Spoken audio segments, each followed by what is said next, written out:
হ্যাঁ বল। সাহেব, এই মাসে তো প্রায় শেষ। আমার বেতনটা যদি আমার দিয়ে দিতেন তাহলে আমার অনেক উপকার হতো। এই, আজকে মাসের কয় তারিখ? হ্যাঁ, আজকে সবে মাসের 5 তারিখ। আমি এখনো বেতন পাইনি, স্যালারি পাইনি। আমি তোকে কোথা থেকে স্যালারি দেবো? আর আমি একটা জিনিস বুঝলাম না, প্রতি মাসের 2 তারিখ, 3 তারিখ, 5 তারিখের মধ্যেই তুই এসে বেতন চাস কেন? তোর বেতন কি আমি মেরে খেয়ে দেবো? হ্যাঁ, শোন, আমি এখন অফিস থেকে বেতন পাইছি। বেতন পেলে তোকে ঠিকই বেতন দিয়ে দেবো। এখন যা। সাহেব, দেখেন, আপনি এমন করেন না। আমার ঘরে একটা টাকাও নাই, চাল নাই, কোনো বাজার নাই। দেখেন, আমার অসুস্থ স্বামী আর আমার দুটো বাচ্চা কাচ্চা, এখন কি খাইবো? আপনি যদি আমার বেতনটা দেন তাহলে আমি একটা বাজার করুন। আপনি আমার বেতনটা দিয়ে দেন সাহেব, এমন করেন না। এই, তুই দেখতে পাচ্ছিস না আমি অফিসের একটা হিসাব করছি? আর আমি একটা জিনিস বুঝলাম, তোর কিসের এত সমস্যা? তুই তো 3 বেলা এখানেই খাস, আর তোর স্বামী বাচ্চাদের জন্য 3 বেলা খাবার নিয়ে যাস ওঠে। তাহলে তোর এত কিসের সমস্যা বলতো? আরে, তুই কি কখনোই মালিকের সমস্যা বুঝবি না? আমি তো এখনো স্যালারি পাইনি। দেখেন, আমার ঘরে একটা বাচ্চা অসুস্থ, আমার স্বামীটাও অসুস্থ।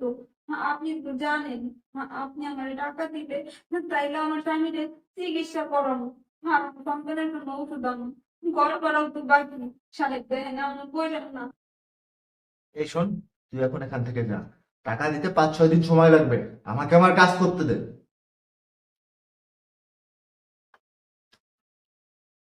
ও, নেহা, যাই হোক, কষ্ট করে তোমার রুমে আর যাওয়া লাগলো না। তুমি কি ভুলে গেছো 5 তারিখে মাসের বেতন দিতে হবে? বাসা ভাড়াটা তো তুমি দাওনি, আর প্রত্যেক মাসে যদি তুমি এরকম লেট করে বাসা ভাড়া দাও তাহলে তো সমস্যা। আপা, আসলে আমি যেই বাড়িতে কাম করি না, আমার ওই বাড়ির স্যার বেতন পায় নাই। বেতন পাইলে আমার বেতন দিলে আমি আপনাকে দিয়ে দিব। আপনি রাগ করেন না।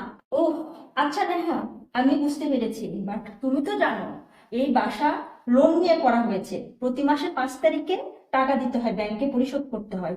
তো তুমি যদি এরকম লেট করো, আর বাসাওয়ালাও যদি এরকম লেট করো, তাহলে তো আমরা যাবো বেকায়দায় পড়ে।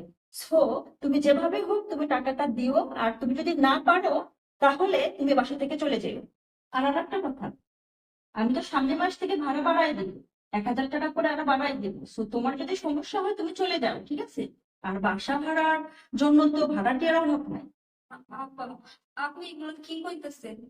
আমি কইলাম না, মানে আমার ছোট ছোট দুটো বাচ্চা আছে। আমার জামাই তো অসুস্থ। আপনি তো জানেন, আমার জামাই আর ছোট ছোট দুটো বাচ্চা নিয়ে আমি কই যাবো? আমার তো যাওয়ার কোনো জায়গা নাই আপা। আপা, দয়া করে এরকম কইরেন না। আমি বেতন পাইলে আপনার সব টাকা দিয়ে দিব। আপনি এরকম কইরেন না। আপনি ছাড়া তো আমার ঘর কেউ নাই আপা, এরকম কইরেন না। আমার জামাই আর দুটো সন্তান নিয়ে রাস্তায় বইতে হইব। আপনি আমার বাসা থেকে বের করে দেবেন, আমার বাইর করে দিয়ে না আপা। দেখো না, আমি যেটা বলছি তোমাকে তুমি মনে হয় বুঝতে পেরেছো। আর তোমার ভাইয়া অর্থাৎ বাবু বাবা যদি আসে, ঠিক আছে, তাহলে তোমাকে হয়তো বা অনেক কথা শোনাইবে, তোমার আরো মন খারাপ হবে। তার চেয়ে বলো তুমি এখান থেকে চলে যাও, আমিও ভালো থাকি এবং তুমিও ভালো থাকো। সামনের মাস থেকে তুমি ওই রুম খালি করে চলে যাবে। আপা, আমার ভয় লাগে। আপনি এরকম করেন না বাপ। আমি তো গরিব মানুষ, আমার ভয় লাগে। আল্লাহ, আমি কি করবো? আমি টাকা কই পাবো? তেমনি হোক, আজকে সাহেবের কাছ থেকে টাকা নিতে দেবো, তাহলে আমার বাচ্চা সাহেবের কি করে?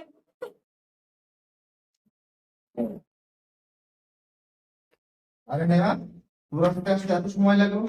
আমি তো ভেবেছিলাম তুই আজকে আসবি না। তুই কাঁদছিস কেন? তোর কি হয়েছে আমাকে বলতো। আসলে সাহেব, আজকে আমার বাড়ির মালকিন আমার অনেকগুলো কথা শোনাইলো। বাসা ভাড়া দিতে পারতেছি না, তার জন্য প্রতি মাসেই তো আমি বাসা ভাড়া দিতে অনেক দেরি করি। আজকে আমার বাসার মালিক আমারে কইছে, আমি যদি বাসা ভাড়া না দিতে পারি তাহলে আমি যেন বাসা ছাইড়া দেই।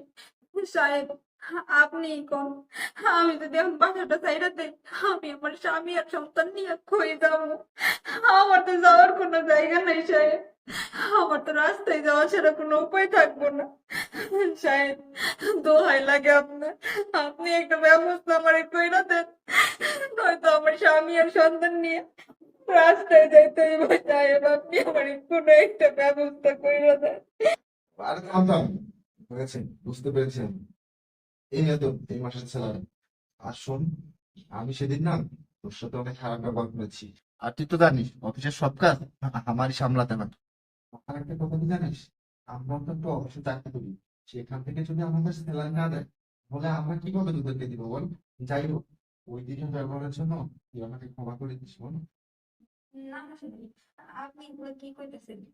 আমি কিছুই মনে করি নাই। আসলে সাহেব, আপনি তো জানেনই আমার দুটো বাচ্চা, আমার স্বামীরাও তো অসুস্থ।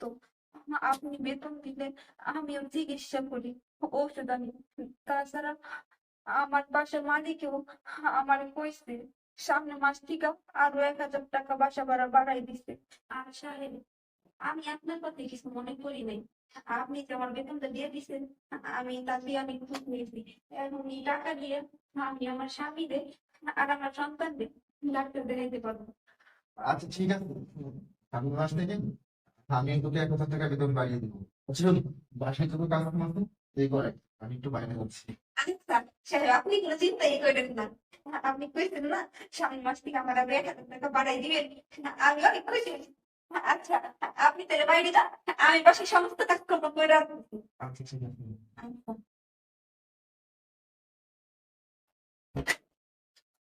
সাহেব সত্যি অনেক ভালো মানুষ। আমি আমি তখনই কইছি যে আমার বাসা ভাড়া বাড়াই দিতে, আমার সাহেব আমার 1,000 টাকা বাড়াই দিতে চাইছে। আমার সাহেবের মতো আসলে মানুষ আর না। না, যাই কাম করি।